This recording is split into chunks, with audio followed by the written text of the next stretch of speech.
कैसा लगा आप तमाम लोगों को जो कराची आई का जर्नी? कौन कौन कराची में कम्युनिटीज, टेक कम्युनिटीज का पार्ट है? कौन कौन सी कम्युनिटीज का पार्ट है आपको? माइक्रोसॉफ्ट एंड सिर्फ माइक्रोसॉफ्ट? जीडीएससी, जीडीएस तो बहुत कॉमन है गूगल की वजह से। और कोई और है? Women in tech. Women in tech, 3 communities का पार्ट बच्चे बैठे बस, और कोई नहीं है? आज कैंसर तो ऑलराइट, कैगल भी nice. Meet our first speaker of the day, Mr. Anas Arshad. He has been working with Python and artificial intelligence for almost 4 years, during which time he has worked on numerous significant projects in various fields. Mr. Anas Arshad.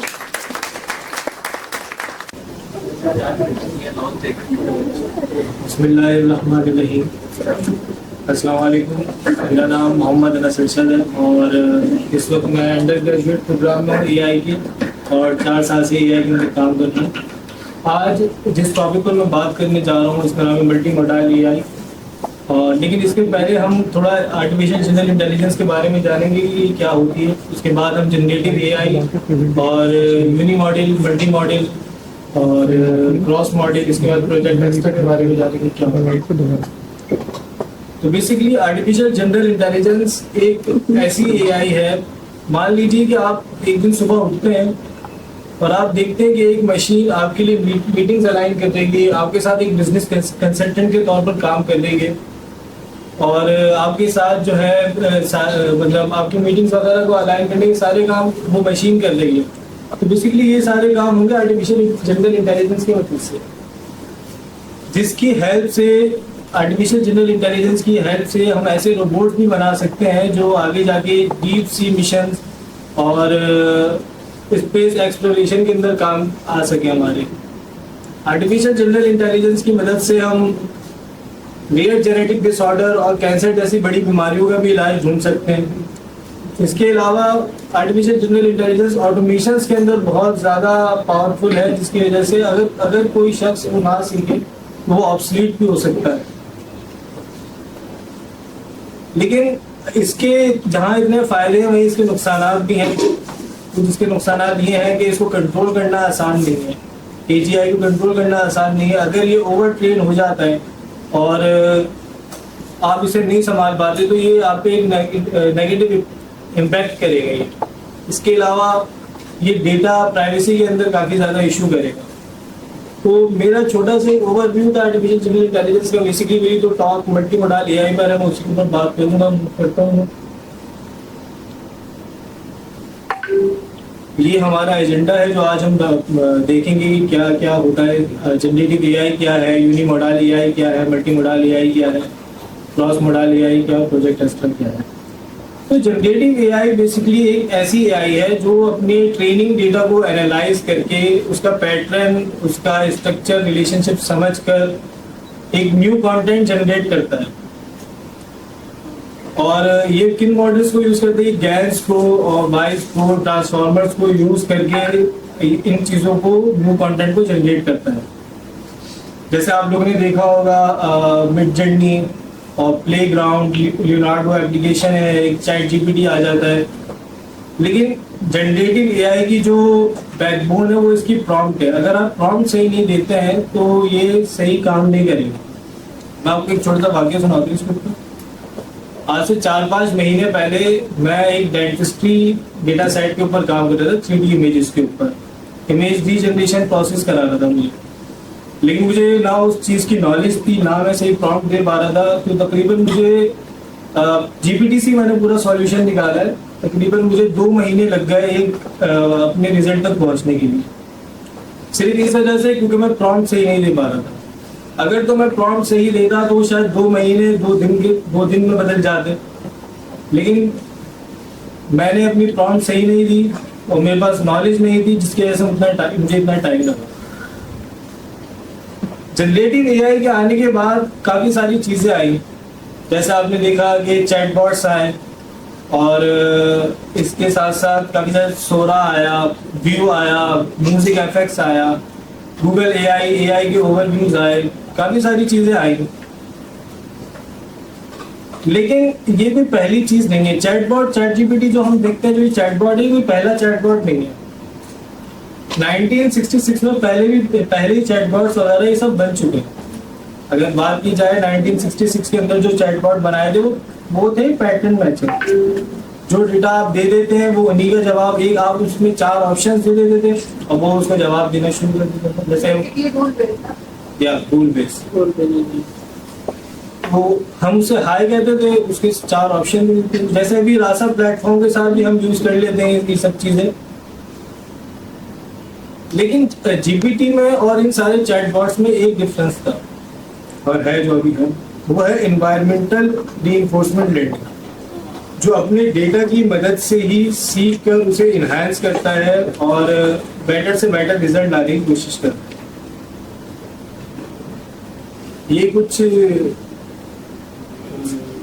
Analysis है जिसके अंदर ये बताया जा रहा है कि AI की बनाई हुई एप्लीकेशन ने सिर्फ 2 महीने में 100 मिलियन यूजर्स को क्रॉस कर लिया। लेकिन बाकी जितने भी थे जैसे स्पॉटिफाई, नेटफ्लिक्स वगैरह, ये भी एआई को कहीं ना कहीं यूज कर लेते, जैसे रिकमेंडेशन सिस्टम के तौर पर यूज करता था, कोई एनालिसिस की बेस पर यूज कर रहा था। बट जनरेटिव एआई को यूज करते हुए जिस तरीके से रिस्पॉन्सेज आ रहे थे, जिन्होंने 2 महीने में पूरे वर्ल्ड को कैप्चर कर लिया, वो सिर्फ एआई की मदद से हो सका। फिर आगे हम बढ़ते हैं अपनी यूनिमोडाल एआई की तरफ। यूनिमोडाल एआई के ऊपर बात करेंगे। यूनिमोडाल एआई क्या है? बात करें अगर यूनिमोडाल एआई की, तो GPT-3 जब स्टार्ट में आया था तो ये एक डेटा टाइप लेता था और एक ही डेटा टाइप में जवाब भी करेगा, जिसकी वजह से उस जीपीटी को यूनिमोडाल एआई समझा जाता था। लेकिन कहीं ना कहीं प्रॉब्लम्स थी, जवाब सही नहीं आते थे और इश्यूज आ रहे थे। तो इस पे वर्क किया गया, आगे जाके समझा गया कि प्रॉब्लम्स क्या है, किस तरीके से उसको सॉल्व कर सकते हैं, क्या इश्यूज आ रहे हैं। तो जब इन्होंने आगे ज़्यादा ट्रेनिंग करी, क्लासेस को बढ़ाया, ओपन एआई ने काफ़ी ज़्यादा क्लासेस को बढ़ाया, इसके साथ गूगल भी आ गया था जो जिसका नाम बार्ड था, बीटा वर्जन उसका टेस्टिंग था। तो इन लोगों ने काफ़ी ज़्यादा एनालिसिस करी और ये देखा कि सिर्फ अब मान लीजिए आप किसी डॉक्टर के पास जाते हैं और उसको बता देते हैं खाली कि मुझे बुखार हुआ है और वो आपको दवाई लिख देता है, इन केस वो दवाई लिख देता है आपको, तो मेरे ख्याल से वो ज़्यादा बेहतर इलाज ना कर पाए। और एक डॉक्टर के पास आप जाकर उसको कहते हैं कि मुझे बुखार है, बट वो आपको प्रॉपर चेकअप करता है, कभी आपकी नर्व्स चेक करता है, कभी आपका बुखार चेक कर रहा है, ब्लड प्रेशर चेक कर रहा है। वो इस बात से अंदाजा लगा रहा होता है कि यार इसको कहीं ना कहीं कहाँ प्रॉब्लम आएगी, जिसके बाद वो ज्यादा अच्छा आंसर दे रहा होता है।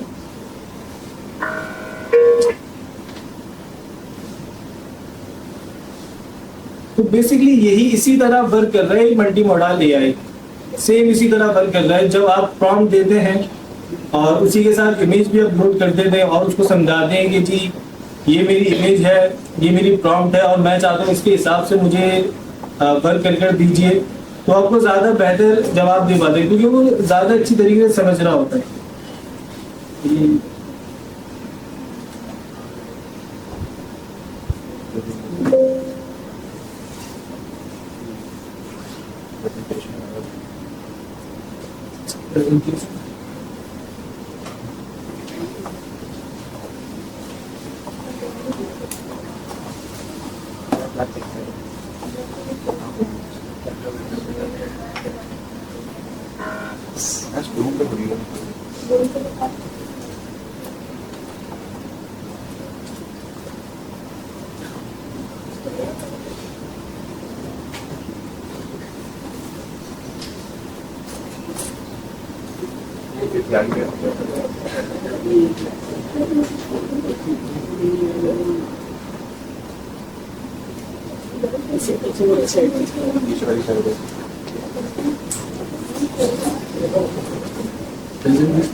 थोड़ा स्लो करना, पीसी स्लो, बहुत आगे slow.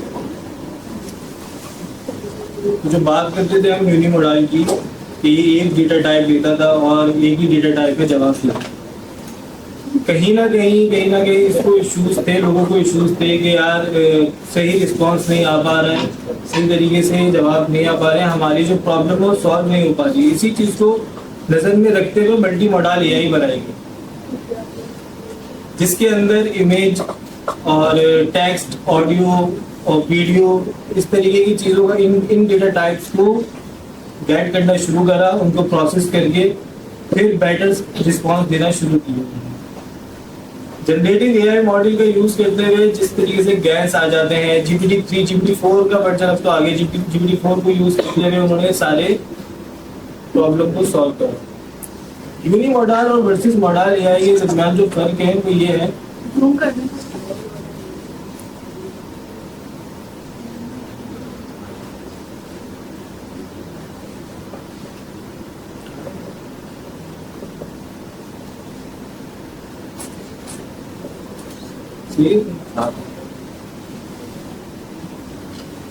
Uni model versus multimodal AI की अगर बात करें तो फ्यूजन टेक्निक्स जो है एप्लीकेबल नहीं थी यूनि मॉडल एआई के अंदर, लेकिन मल्टी मॉडल एआई के अंदर ये एप्लीकेबल है, जिसके अंदर hybrid fusion, late fusion, early fusion का इस्तेमाल किया जा रहा है। कॉन्टेक्सचुअल अंडरस्टैंडिंग लिमिटेड कम डेटा प्रोवाइड कर पा रहा था GPT-3 जो था। GPT-4 जो है वो ज़्यादा डेटा प्रोवाइड कर पा रहा है, जिसके अंदर तकरीबन 193K टोकन्स तक आप जो है यूज़ कर सकते हैं अपनी प्रॉम्प्ट के अंदर। आर्किटेक्चर इसका डिज़ाइन की बात करें तो ये जो है सिंगल मोडालिटी और परफॉर्मेंस की बात कर रहा था, मतलब एक ही डेटा टाइप को ले रहा था, एक ही डेटा टाइप को दे रहा था। और जो मल्टी मॉडल एआई वो मल्टीपल डेटा टाइप्स को ले रहा है, ऐसी बात है। इसी तरीके से इसकी एरर हैंडलिंग एंड रोबस्ट आ जाता है, रोबस्टनेस कि ये करेक्शन और इन चीज़ों में काफ़ी थोड़ा कम था, लेकिन GPT-4 इसमें बेटर है। इसी तरीके से अलाइनमेंट और सिंक्रोनाइजेशन इसकी अगर बात करें तो जैसे critical effective function sharing data from different, ये चीज़ें इसके अंदर बात करें तो सेम यही सारे जो पॉइंट्स आप देख रहे हैं ये लिखे हैं इसके ऊपर। जो चीज़ें मल्टी मॉडल एआई के अंदर है वो यूनि मॉडल एआई के अंदर नहीं थी, यही फर्क है इन दोनों के दरमियान। अगर हम आगे चलें तो हम बात करेंगे जेमिनाई की।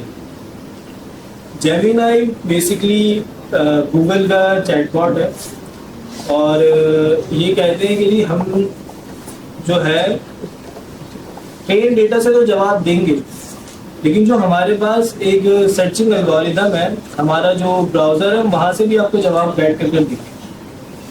इससे इन्होंने तो अपने यूज केस खुद ही बनाकर भी दिए लोगों को, अपने यूज केस खुद बनाकर भी दिए लोगों को, कस्टमर केयर में हमारा यूज कर सकते हैं।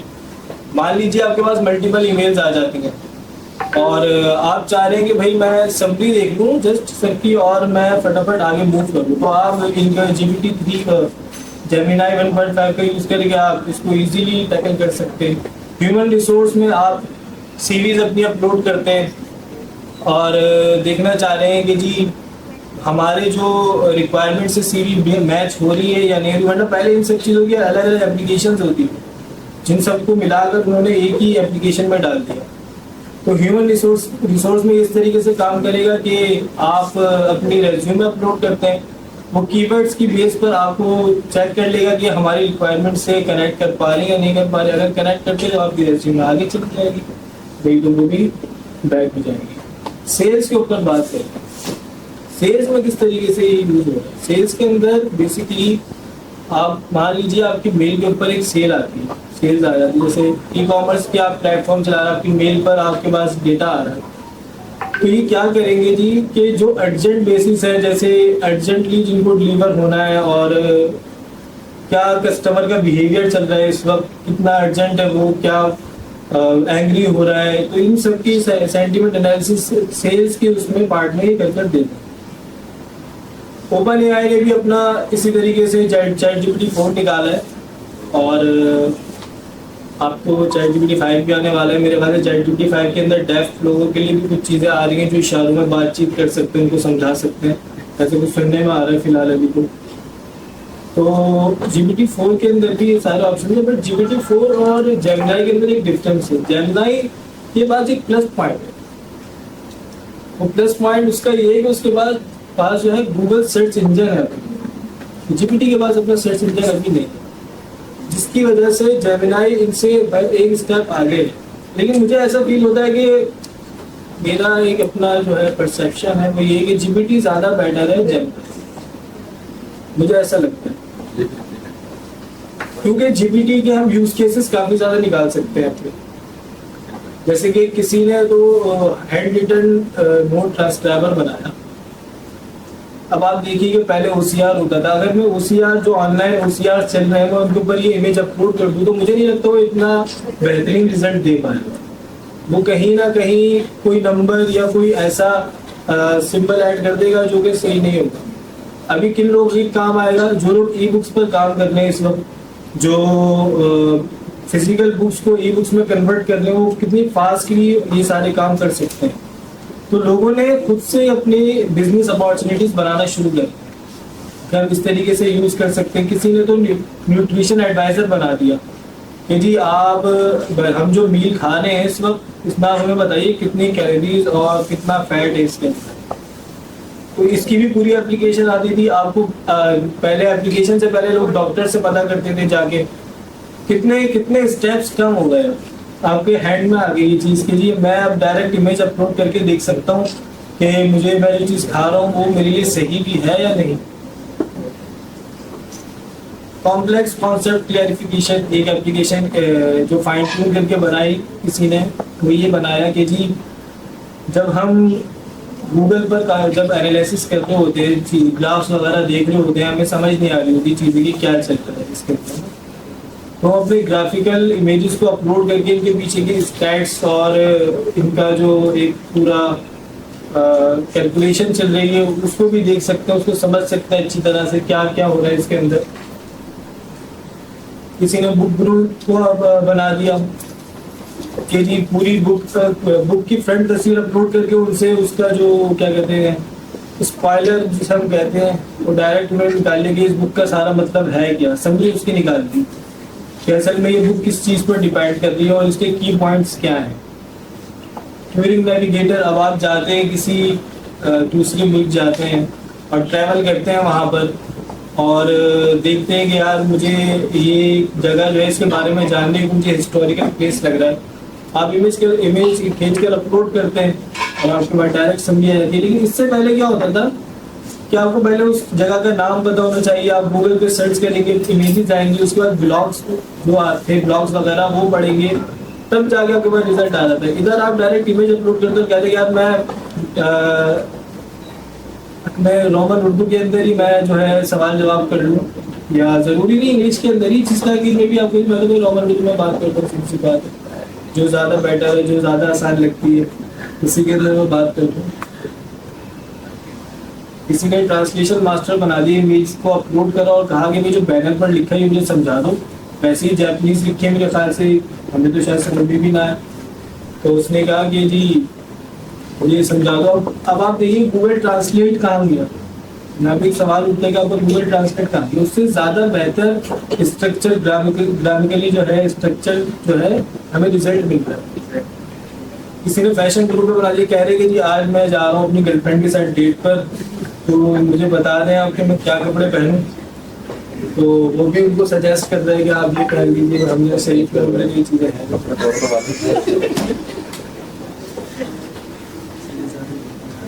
क्लाउडी की इसी तरीके की एप्लीकेशन, इस तरीके से जीपीटी और जेमिनाई है। ये बात है, क्लाउडी भी इसी तरीके की एप्लीकेशन है, जिस तरह जेमिनाई आ जाता है और जीपीटी आ जाता है सेम इसी तरह, लेकिन इनके दरमियान कुछ टोकन्स का और एक्यूरेसी का फर्क है।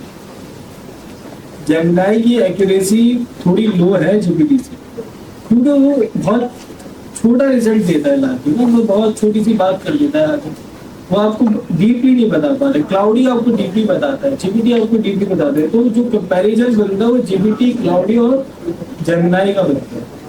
इसका आगे हम बात करेंगे क्रॉस मॉडल एआई की। Cross model AI cross model AI जैसे आप लोगों ने अभी एक प्लेटफॉर्म देखा होगा, बीच में काफ़ी 6-8 महीने पहले एक ट्रेंड आया था, ट्रेंड क्या आया था मतलब लोगों ने डाला था कि आप प्रॉम्प्ट लिखते हैं और वीडियो जनरेट होकर आ जाती है। ठीक है। ये सारा काम ओपन एआई की तरफ से हुआ जिसका नाम है सौरभ। गूगल ने भी एक ऐसा प्लेटफॉर्म निकाला जिसका नाम है VUET करके। एक और प्लेटफॉर्म है रेलवे जैन करके एक प्लेटफॉर्म है सोरा का ना। तो सोरा किस तरीके से काम करते हैं, कह रहे हैं कि आप हमें टेक्स्ट प्रॉम्प्ट दीजिए और हम आपको वीडियो जनरेट करके दे देंगे आपकी टेक्स्ट के ऊपर। अब अगर आपकी प्रॉम्प्ट खराब होती है, आप जो है कहते हैं कि जी मुझे बिल्डिंग बना दो ऐसे ऐसे करके, सही से प्रॉम्प्ट नहीं दे रहे तो वो खराब काम करेगा। इस तरीके से मैंने आपको बताया कि डॉली 3 और स्टेबल डिफ्यूजन मिड-जर्नी को यूज करके इन सारी चीजों को बना रहा है सौरभ। और इसी तरीके से आगे किन जगहों पे इस्तेमाल होता है सोशल मीडिया में। सोशल मीडिया पे कहाँ पर, जैसे ये TikTok, YouTube shorts, Instagram reels, इन जगहों पर आप सोशल मीडिया पर आप वीडियोस जनरेट करके उनको इस्तेमाल कर सकते हैं।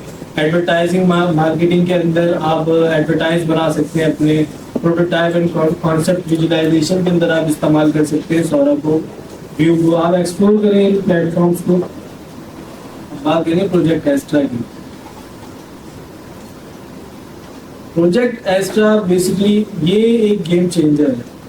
इसके अंदर क्या होता है, पहले तो मैं आपको बता दूं ये काम किसके है क्या। प्रोजेक्ट एस्ट्रा जो है, इन लोगों ने एक टाइप का जारविस बनाया जो रियल टाइम पे जवाब देना चाहता है, रियल टाइम पे जवाब दे देता है आपको। क्या करते हैं जी कि ये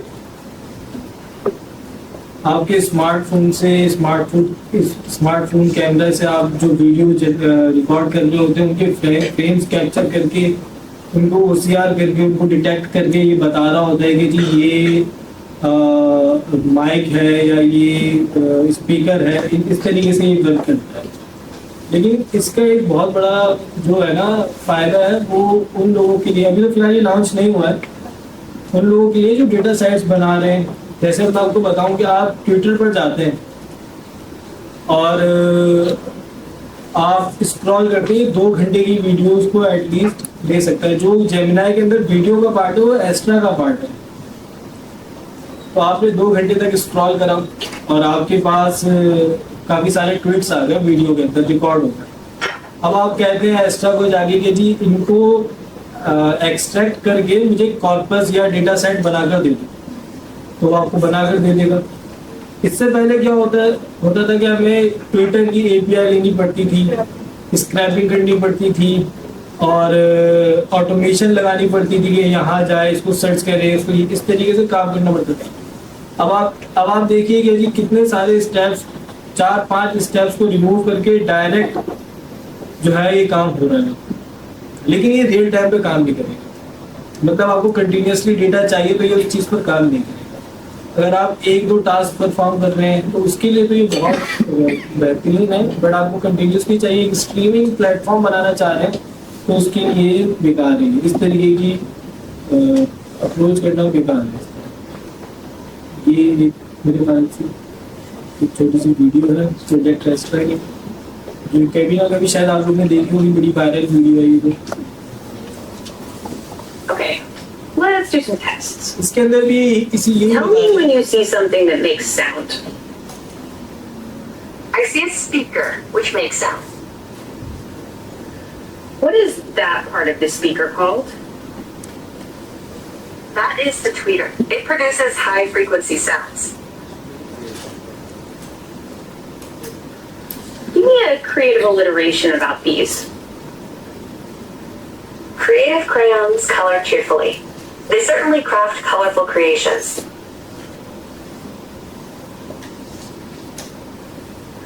What does that part of the code do? This code defines encryption and decryption functions. It seems to use AES-CVC encryption to encode and decode data based on a key and an initialization vector, ID.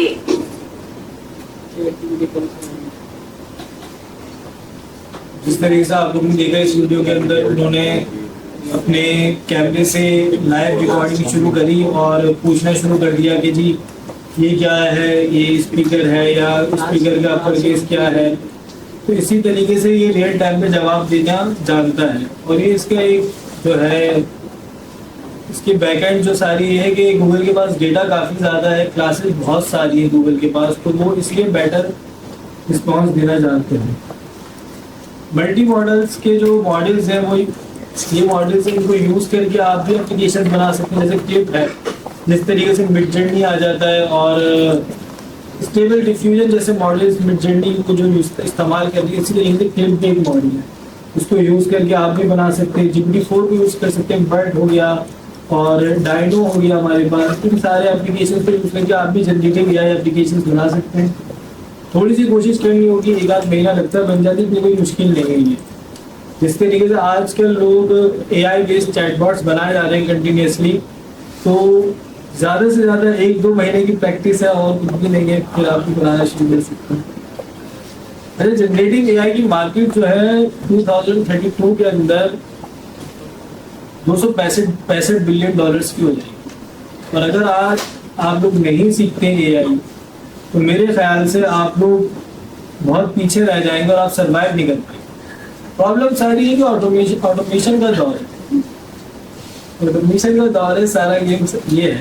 तो अगर आप नहीं सीखते automation और industry के साथ connect नहीं होते हैं, तो अब आने वाले वक्तों में शायद इंसान ऑब्सोलीट होना शुरू हो जाए कि भाई ये तो किसी काम का नहीं है, ये रहे ना रहे दुनिया में कोई फर्क नहीं पड़ता। जिस तरीके से जनरेटिव AI की मार्केट रिसर्च मैंने आपको बताया, इसी तरीके से AI की मार्केट जो है वो $2,575 बिलियन की हो जाएगी। AI की मार्केट खाली AI की। जनरेटिव AI तो AI का पार्ट है, जो अम्ब्रेला है उसके अंदर, और उसके अंदर जो आता है unimodal, multimodal, cross modal, ये सब चीज़ें जनरेटिव AI के अंदर आती है। तो आप लोग सीखिए इसको, AI को समझिए अच्छे से कि क्या क्या होता है, लैंग चेन के बारे में समझिए, और इनके डेटाबेसेस जैसे क्रोमा, पाइथन, वेक्टर डेटाबेसेस के बारे में जानिए कि क्या होते हैं, किस तरीके से इनको इस्तेमाल कर सकते हैं, ताकि आप लोग भी कनेक्ट कर पाए AI के साथ, वर्ल्ड के साथ चल पाए और अपने लिए जॉब बना पाए। क्योंकि जॉब तो बहुत ही है, अभी तो बहुत ज़्यादा है, इस वक्त तो बहुत ही ज़्यादा है, क्योंकि लोग कम है, जॉब ज़्यादा है। पाकिस्तान में कम है, पाकिस्तान में पैसे देने वाले भी कम है। इसलिए बात है, मैं आपको रियलिटी बताऊंगा कि यहाँ पे टीम लीड भी बड़े इंसिक्योर ही नहीं करते। हम तो फेस करने आए ही फेस करने की मजबूर है। 4-5 साल का क्या एक्सपीरियंस क्या हो जाए, फिर आपकी हायरिंग ही बन जाती है, टीम लीड डंडे लग जाता है कि मेरी सीट ना खाने। यहाँ पे तो सभी फजूल है।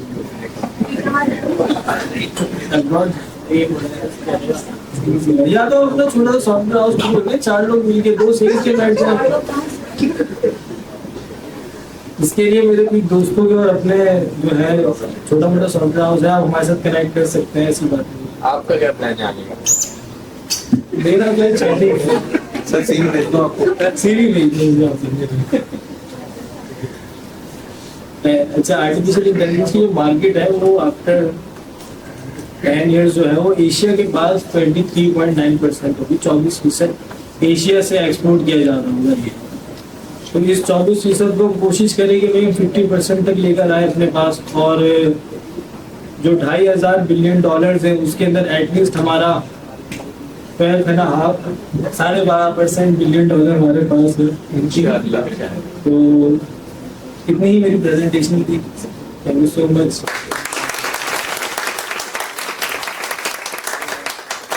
प्रेजेंटेशन थी, अगर मैं थोड़ा कंफ्यूज या नर्वस हो रहा तो उसके लिए मैं आपसे माफी चाहता हूँ, और कुछ चीज नहीं चाहिए।